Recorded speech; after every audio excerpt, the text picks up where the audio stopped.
কী ছিল দাদা ঘটনা? আমি অ্যাকচুয়ালি প্রায় 2 বছর আগে একটা অল্টো গাড়ি কিনছি জিনাতা দেববর্মার কাছ থেকে। আচ্ছা। তো আমি তো জানি সব কিছু গাড়ি ক্লিয়ার আছে, সেভাবে আমি ওই ইয়াকে নোটারি করে এভিডেভিট করে কিনছি। কত দিয়ে কিনছিলেন? প্রায় 3,10,000 টাকা দিয়ে কিনছি। আচ্ছা। কোর্টে এভিডেভিট করে কিনছি।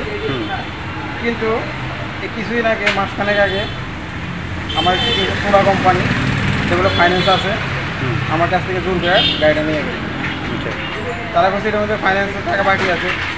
তাই আমি ঠিক আছে, যদি ফাইন্যান্সের টাকা থাকে আমি যার থেকে কিনছি নলে কথা গিয়ে পুরো টাকা আমি দেবো, আমি গাড়ি তুলে আনি। সেই অনুযায়ী আমার গাড়িটা তারা নিয়েছিল 2/4/2024-এ।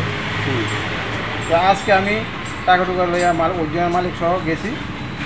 আজকে যে পুরা 2 লক্ষ টাকা দিছি দিয়া তারা যে পার্কিং কোম্পানি আছে ওই উষা বাজারে যে গাড়ি যখন হ্যান্ড ওভার নিতে যায় তখন যাই দেখি আমার পুরো গাড়ি অনেক কিছু পাল্টানো, 3টা চাক্কা পুরো চেঞ্জ করে রাখছেন।